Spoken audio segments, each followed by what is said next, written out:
Love the man without being lost in the boy. Love is a transformative force. It shapes who we become, how we relate, and how we carry our past into the present. But sometimes, in the quiet corners of a relationship, there's a conflict that simmers under the surface. The pull between who someone is now, the man, and who they used to be, the boy.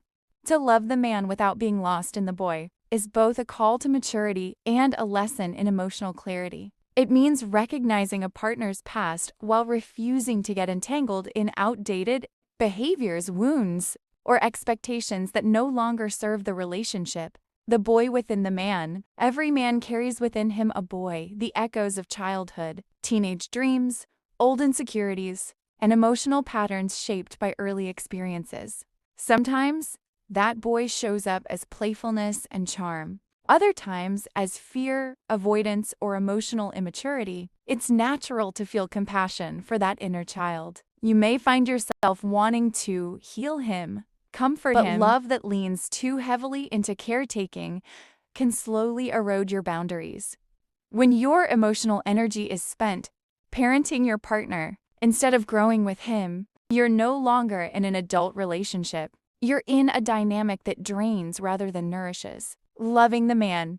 Loving the man means meeting your partner in the present as he is, accountable, evolving, and capable of giving as much as receiving. It means valuing growth over potential. Many people fall in love with someone's possibility, not their reality. But potential is not a promise. Love that thrives is rooted in who a person is choosing to be every day, not just who they could become someday. Loving the man requires a willingness to hold him to standards, not out of harshness, but from a belief in his strength.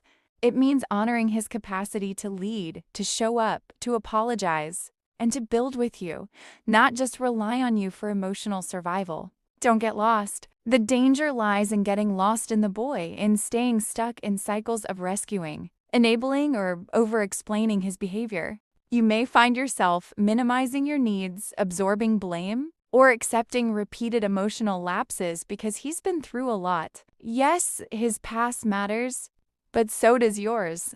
So does your peace, your growth, your vision for the future. To not be lost in the boy is to refuse to shrink yourself for the sake of keeping the relationship afloat. It is the act of holding onto your wholeness while loving someone else. It's saying, I see you, I care for you, but I won't carry you. How to stay grounded. 1. See clearly. Pralit Lear Siru. Don't romanticize who he was or make excuses for who he is. Look at the full picture, the good, the flawed, the growth. 2. Communicate like adults. Speak your truth. Expect reciprocity, not rescue. 3. Hold boundaries. Compassion without boundaries turns into self-abandonment. Know where your role ends and his responsibilities begin. 4. Watch the patterns. If you keep showing up as a caretaker or therapist rather than a partner, something is imbalanced. 5. Choose reality over fantasy. Fall in love with who he is, not just who you hope he might become. In the end, there is something beautiful about loving a man who has done the inner work, who knows his story but isn't trapped by it. A man who carries his boyhood with humility, not as a shield or a crutch. That kind of love is not about fixing. It's about growing, together, as equals. So yes, love the man.